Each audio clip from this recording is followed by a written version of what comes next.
Bom, pessoal, resolvi fazer esse vídeo aqui depois de assistir algumas coisas aí pelo YouTube da vida e vem aquilo na cabeça, né, velho?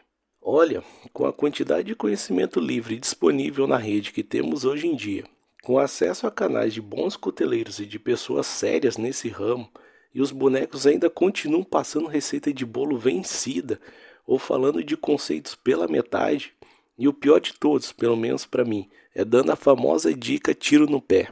Bom, vamos destrinchar essa introdução aos poucos. O primeiro item é aquela famosa receita de ângulo de afiação que vocês já devem ter visto até mesmo em livros. Tipo isso aí que está aparecendo na tela do amigo. Bom, isso aqui já começa errado. As boas navalhas trabalham tranquilamente a 6 e 8 graus de afiação. 15 graus é praticamente o ângulo de fio de 95% das minhas facas. Nem vou perder tempo comentando isso aí. Aí já vamos para o extremo. Já falei para os amigos que meu facão trabalha a 17 graus e meu machado a 22. Então dá para ver que essa teoria tá bem boa, né? E sem contar que isso na real está invertido.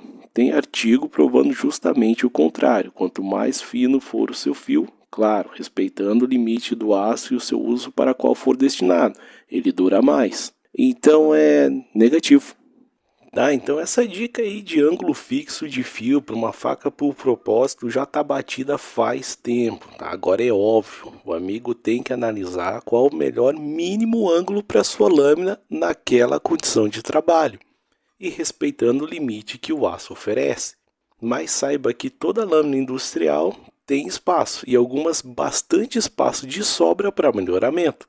Simplesmente pegar uma lâmina que veio de fábrica e usá-la como está, olha, se for uma lâmina top de linha e bem cara, porque essas baratinhas e até mesmo as que custam relativamente bem pelo preço que entrego, tem espaço para você jogar com os ângulos e melhorar bastante o desempenho dela. E um segundo melhoramento que dá um gás extra no corte das lâminas é usar a técnica do desbaste de alívio e microfio, já ensinada pelo Cabral faz anos. Ah, mas eu escutei fulaninho falando que o microfio não faz tanta diferença. Então, do jeito que eu já vi uns bonecos ensinando isso, ele tá certo. Na real, ele continua errado, até porque o efeito daquilo ali que eu vi se torna negativo. Ora, o boneco me pega uma faca afiada a 20 e 25 graus de cada lado e só me faz um microfio de 30 a 35 graus. Pô, mas aí mutila de vez a habilidade de corte dessa faca. A técnica não é assim. A que traz resultado não é simplesmente fazer um microfio na base de uma faca de ângulo alto, e sim remover boa parte desse aço que está na lateral do fio para retirar esse ombro saliente e depois sim aplicar o microfio para dar sustentabilidade mecânica a esse desbaste. O que isso proporciona e qual o resultado esperado ou vantagem disso? Ao retirar essa saliência lateral, a penetração do corte ocorre com mais facilidade. Você imprime menos força na empunhadura da lâmina e, consequentemente, reduz o dano plástico causado na crista do fio. Agora, como geralmente quem usa essa técnica faz um desbaste além do que o aço suportaria, imediatamente se faz um microfio para tornar essa geometria sustentável. O conjunto dessa técnica te permite aumentar a habilidade de corte da lâmina de 5 a 7 vezes, aumentar a retenção de fio de 50 a 200% e facilita as próximas reafiações. Se depois de tudo isso de ganho em sua lâmina você achar que não é vantagem usar essa técnica, vamos para o segundo item que vem por tabela nesse dito aí de menor ângulo possível. Mas antes vamos fazer um teste para ver se o amigo que me assiste não foi infectado por essa informação dita pela metade. Bora lá. Aqui eu tenho duas lâminas de durezas diferentes. Essa aqui tem algo por volta de 56, 57 HRC e essa aqui por volta de algo aí 60, 61. E uma delas trabalha com ângulo de 12 graus e a outra com ângulo de 17. Na verdade não é ângulo, tá? E sim o microfilme, porque aqui também tem desbaste de alívio, mas desbaste de alívio acompanha a agressividade angular. Bom, enfim. Pergunta: qual a lâmina que o amigo aí acha que está afiada com microfio de 12 graus? O fio mais deitado assim, por assim dizer, né? A lâmina mais dura ou a lâmina mais macia? Pensou um pouco. Então, se o amigo respondeu que é este exemplar só pelo fato de que ele é mais duro, Errou! Pois é, a resposta certa no caso seria preciso de mais informações, ou só com isso não dá para saber. tá? Mas relaxe porque este erro não é culpa sua, tá? Na real já é feito de uma impregnação, tá? De um meio conceito que eu ando vendo há tempos de especialistas de afiação, onde eles dizem basta a lâmina ser dura que você pode baixar bem o ângulo de fio. E não é assim que a brincadeira funciona. O exemplo está aqui. Mesmo este exemplar tendo uma dureza menor que esse aqui, ele trabalha tranquilamente a 12 graus, porque a estrutura granular do aço, leia-se, tamanho e volume de carbonetos dão a condição necessária para que essa lâmina trabalhe nesse ângulo. Seria melhor se fosse mais duro, óbvio, iria suportar um ângulo menor ainda. E esse aqui não consegue baixar de 15 graus pelo mesmo motivo, tá? Para entender melhor. Vamos lá para o conceito clássico de estabilidade de fio. Ele engloba dois pré-requisitos. Primeiro, sim, você precisa de uma lâmina com uma boa dureza para que ela mantenha a crista do fio bem alinhada. E o segundo fator que é, você precisa de um aço com estrutura granular finíssima e um baixo volume de carbonetos. E por que disso? Porque aços desse tipo têm energia de fratura maior e melhor do que aços com carbonetos maiores, que são mais frágeis. Dessa forma, o fio não fratura em afiações com ângulo muito baixo. E aqui nós temos isso. Esse canivete foi feito no aço 12C27, né, que é o primo fraquinho da série Sandvik. E esse aqui no bom e velho D2 farofa. Tá? Na real, esse canivete aqui, né, poderia baixar mais ainda o ângulo se a dureza dele estivesse lá na casa 59, 60, como eu já falei. Agora, como ela é menor, você precisa aumentar o ângulo para compensar a perda de sustentação, tá?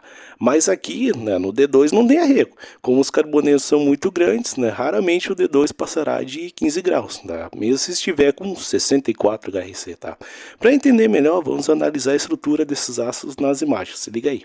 Na real, aqui não é o 12C27, mas é o AEBL, que é da mesma família. O resultado prático é o mesmo. Ambos possuem estrutura granular em média nível submicron na casa dos 0,5. Enquanto do outro lado nós temos o extremo, que são os carbetões do D2 na casa dos 30 a 60 microns. E a energia de fratura desses aços é bem distinta. No caso, o AEBL tem maior capacidade de endurecimento que o 12C27, tá, pessoal? Mas mesmo assim, a energia de fratura dele continua sendo superior ao D2, que infelizmente, dada a natureza de sua estrutura granular, fica lá na zona de rebaixamento. Se você garimpar um pouco e tiver uma boa grana para gastar, você acha esses aços da série Sandvik bem produzidos industrialmente, tá? Que no sentido de ter uma lâmina com uma dureza mais perto do ideal, que o aço possa trabalhar muito bem. Atendido pelo 14C28N em boas marcas de canivete ou facas de aventura e nas facas de cozinha pelo FC61.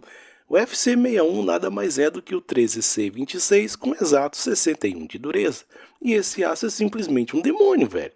Daí pode ter uma figura argumentando, mas é um aço antigo, né, metalurgia do pó. Pois é, só que é um aço que foi feito exclusivamente para o uso em cutelaria e é utilizado nas navalhas suecas. Daí você acha que isso é ruim? Você acha que um aço usado em navalha vai perder no corte para um aço genérico? Olha aí o gráfico de resistência desse aço para os demais aços inox.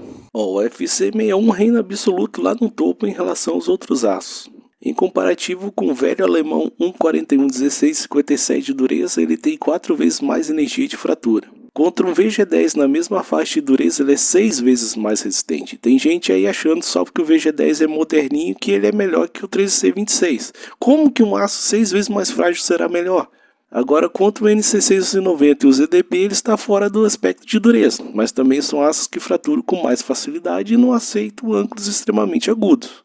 E para otimizar esse FC61 aí, pode afiar de boas a 10 graus, tá? Na real, 10 graus eu acho que é um insulto para esse aço, tá? Pode afiar 8 graus, quem sabe tentar 7 ou testar 6, tá? Que é o normal das navalhas.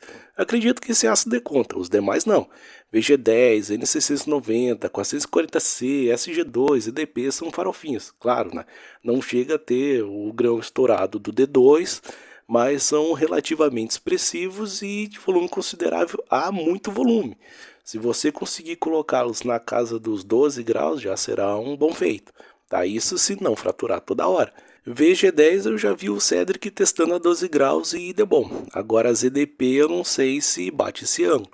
Pessoal dos fóruns da Spyderco recomenda deixar os EDP deles, que fica aí na faixa dos 65 de dureza, com um fio ou microfio de 15 graus. Tá? Trabalha bem nessa faixa sem fraturar demais. Aliás, quem tiver um Endura 4 pode falar com mais propriedade aí se já testou deitar o ângulo e como se comportou. Ou qualquer outra lâmina nesse aço, pode deixar aí nos comentários como teste prático. E nas faquinhas moles você pode testar. A afiação que eu fiz na peixeirinha lá do vídeo do Doce Veneno, eu deixei um ângulo tranquilo, acho que foi por volta dos 17 graus, não lembro mais. Mas uma faquinha de 50 HRC aguentou dar pancada em borda de latão sem dar dente, tá? Que recomendação é essa que faca de 54, 56 precisa ser afiada a 20, 25 graus? Isso não tem sentido. Você quer cortar prego por acaso? Fazer um ângulo desses é simplesmente jogar fora a retenção de fio. Já os aços inox alemães intermediários, tipo 14110 ou 14116, que é o padrão dos aços de cozinha ou dos canivetes suíços, aí rola uma atenção. Tá? Tudo vai depender do tratamento térmico. Aliás, o ideal é que o tratamento térmico seja pelo menos bom para todos os aços, tá? Mas esses em específico tem que ser exemplar para que de fato eles tenham um bom desempenho. Esses aços até que possuem um volume médio de carbonetos e carbonetos relativamente finos, tá? Na casa dos 3, 5 microns. Porém, eles têm um péssimo hábito de formar estruturas chamadas de clusters, né? Tradução de agregado ou conjuntos, que é quando vários carbetinhos se unem formando um carbetão gigantesco na matriz do aço. Tá de olho na tela para ver melhor esse lance. Aqui temos o querido. Essa seria uma boa condição no tratamento térmico com os carbonetos pequenos e bem disseminados. Agora aqui temos um pepino. Esse é o famoso cluster. Isso ocorre quando vários carbetinhos se concentram e formam um monobloco. Você literalmente tem um tijolão perdido, ou achado, melhor dizendo, no aço. E esses clusters forçam a energia de fratura do aço para baixo. Então, aí no caso você tem que testar. Por exemplo, a minha Century, que é aquela bomba que vocês já viram em outro vídeo, não aguenta um fio abaixo de 17 graus, mesmo tendo 57 de dureza. Enquanto que os Victorinox com 56 de dureza trabalham a 15 graus de barbada. Tá? Eu já testei até a 12 graus e os bichinhos aguentaram bem. Tá? Pelo menos para a tarefa mais simples, sem muito impacto na linha do fio, tá? Aí ele segura. Tá, então cuidado com essa história, só porque a faca é dura, você pode baixar o ângulo, ou se a faca é mole, vai ter que fazer um ângulo de 25 graus, senão não segura o fio, porque não é assim que a brincadeira funciona. Então, você precisa ter em mente esse conhecimento aí, que define estabilidade de fio, e testar o seu exemplar. Faça testes. E por fim, já que falamos no ZDP, né, tem esse lance de propaganda fria. Bah, velho, assisti um vídeo onde o camarada me recomenda uma lâmina de ZDP 189, 440C, D2, aço 1095 para lâmina de sobrevivência, bah, tá de trollagem. Olha, eu não sei o que aconteceu com a cutelaria, que ela entrou no ramo mais de glamorização de aço exótico do que de fato utilizar o aço apropriado para o projeto de uso daquela lâmina. Isso quando não mascaram o nome do aço, né? Coloca um nome bem chamativo, mas aí você vai olhar a composição e peraí, essa faixa de carbono, esses elementos de liga aí, e esse aço é igual ao 1085, pô, tá de brincadeira, né? Olha, antigamente você entrava numa cutelaria e o ferreiro, não era nem cuteleiro, era ferreiro mesmo, tá? Te perguntava se você queria uma lâmina para cortar cortando ou cortar batendo, né? Tá? Por que ele fazia essa pergunta? Porque a partir da tua resposta, ele ia escolher o aço ideal para o projeto. Se você quisesse um facão, ele ia pegar um aço de médio carbono, tá? Geralmente tinha uma molinha dando sopa, tipo aquelas molas helicoidais, que é aço 6150, ou feixe de mola padrão, que na maioria é o 5160, e tá ótimo. Tá? Saiu uma baita lâmina dali, que você podia usar até para derrubar a parede, se fosse o caso. Mas 1095, um cuteleiro veterano jamais faria um facão de 1095. É literalmente jogar aço fora e correr risco da lâmina sofrer uma falha catastrófica, prejudicando o usuário. Certamente ele ia reservar esse 1095 para uma lâmina em silêncio no corte, ou fazer uma navalha. A regra para a escolha de aços nas oficinas era bem simples, tá? Isso aí para os aços carbonos, tá, pessoal? Faca para porrada, baixo carbono. Faca boa em corte, alto carbono. E é exatamente esse conhecimento prático do passado que temos hoje em dia tudo tabelado nos manuais. Basta olhar um gráfico de tenacidade que você já sabe qual é o aço mais resistente. Aqui, qual aço carbono você escolheria para sentar a lenha? Um 5160 com 45 de energia ou 1095 com 10? Pô, em 2 toques você já sabe qual é o melhor aço para o seu projeto. Mas, pelo visto, hoje em dia não se vende mais pensando no cliente, né? E sim no quanto que pode ganhar. E aí vai mais o noiado que se auto-intitula especialista em afiação, não sabe nem o básico sobre metalurgia e sai recomendando aço de extremo alto carbono, entupido de carboneto, né? Pra falar que vai levar porrada. Olha, na real, né? Tem que parabenizar esse pessoal, tá? Principalmente na área de marketing, porque nisso os caras são feras, velho. Para vender os produtos deles são bons, tá? Mas para passar informação que atenda o usuário, é brabo. Tá? Então cuidado de onde vocês pegam as informações, tá? Sempre questione. Tá? Questione até mesmo o que eu estou falando aqui. Tá? Aliás, o bom mesmo é ler e praticar. Na descrição do vídeo tem os artigos de onde eu tirei essas fotos e diagramas. Tá? Bora lá dar uma lida nelas que vocês ficam mais afiados sobre escolha de aços e ângulos de afiação. E outra, sempre faça testes, pegue a sua faquinha e veja se bate com a teoria, né? Boa teoria, melhor dizendo. Geralmente tem que bater, se não bater, pode ser que a sua lâmina não aguente essa configuração, né? Ao uso que ela está para ser destinada, ou não esteja tão boa assim, tá? Mas saiba que a maioria dos aços utilizados em cutelaria aguentam trabalhar com pelo menos 15 graus na afiação, tá? Mesmo sendo molinhos ou altamente entupidos de grandes carbonetos, tá? Peguei os dois extremos, tá? Para não baixar muito o ângulo. Mas teste, tá? Faça testes e veja se isso se aplica aos seus usos. Por esse vídeo era isso, um abraço e falou!